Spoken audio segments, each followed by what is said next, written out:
Welcome back. So today, news of the day, kind of a quick one today.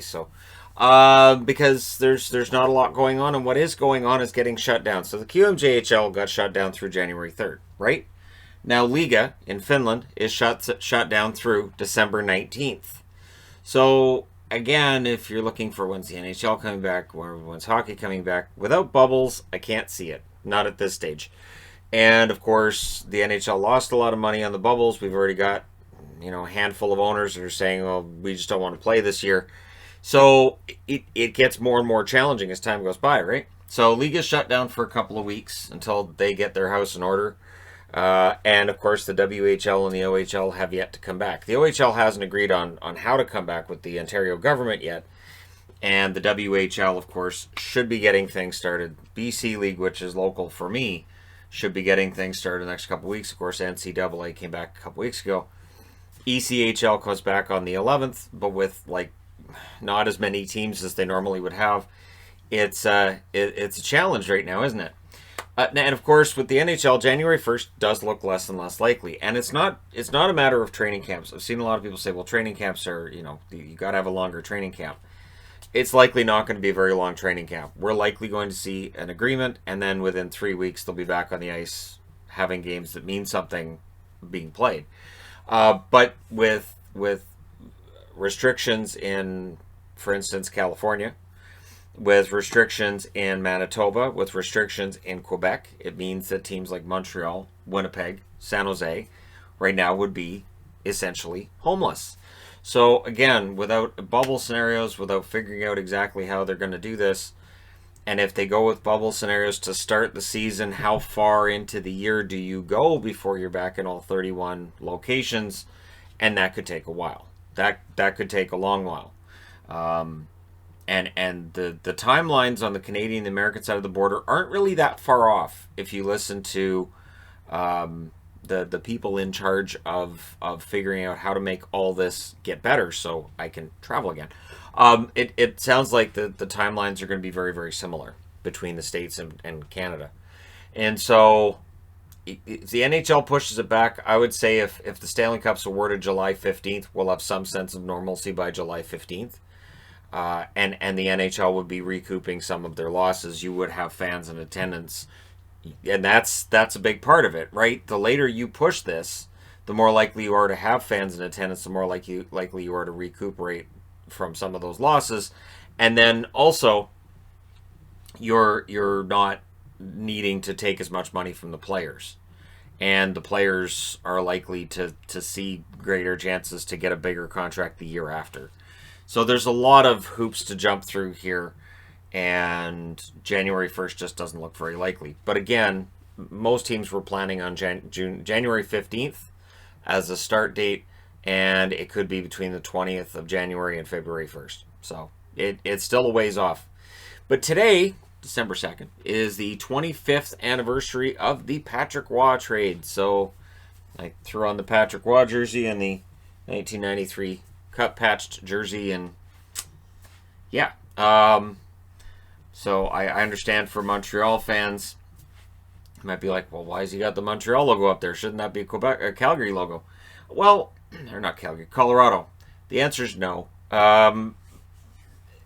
It's remembered more on the Montreal side because that's really when Montreal kind of goes off the rails in terms of looking to get back to the Stanley Cup and making everything right in the world.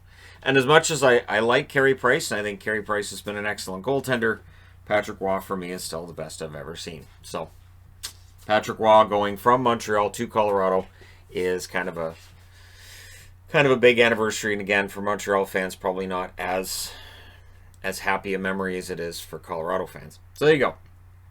Anaheim is now laid off or furloughed 15% of their staff. So this is something that's going on, and this is why when people say, well, I don't really care what the NHL does because it's billionaires and millionaires fighting. Right, and the collateral damage while they're fighting are the regular workers at the arenas, are the people working at the team stores, are the people who, your Zamboni driver, for example. You don't really need a Zamboni driver if there's no ice to be poured. And these are, the regular staff, the people who might be making $10, $12 an hour, maybe less, depends on which team, which store, right, and whatnot.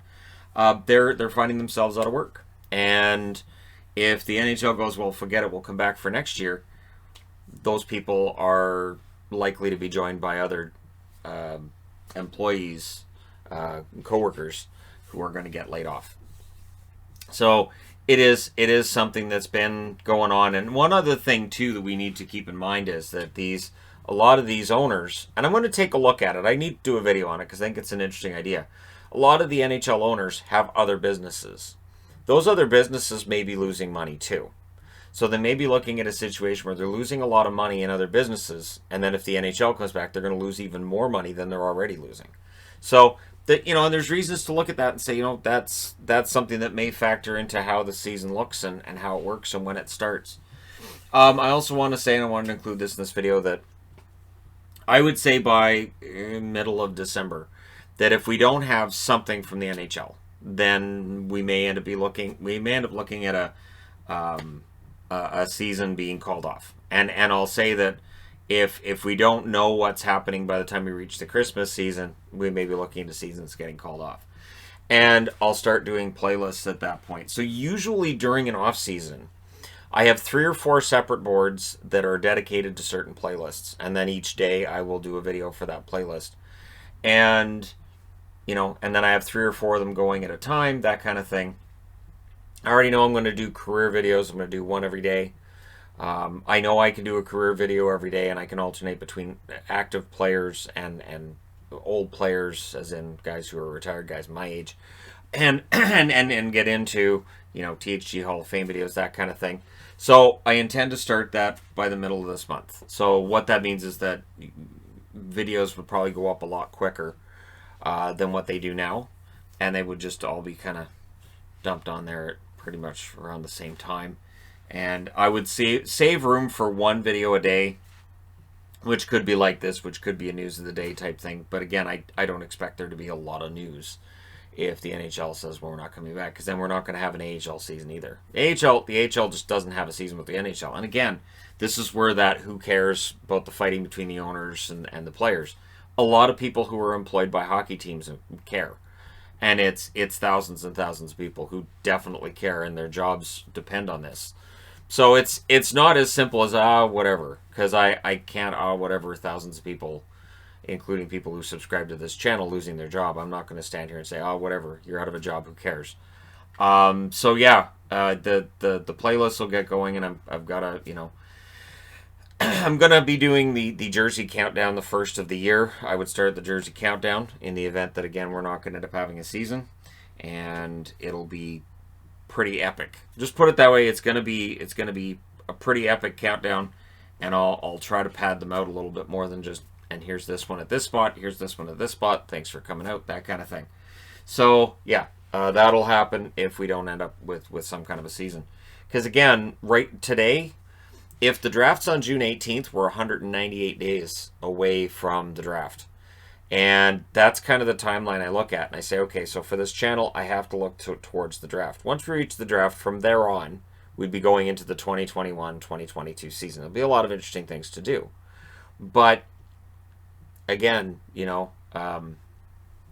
from now until then is a long time. That's over 6 months.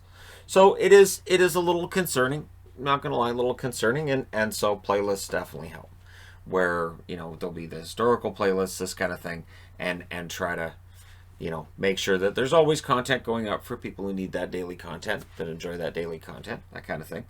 And yeah, and it's my job. So there you go. I also want to throw in a bit of a plug here. We're up to December 2nd. We are up to a very interesting time of year, in that I know, again, coming back to people being laid off, a lot of people don't have the money this year that they normally would.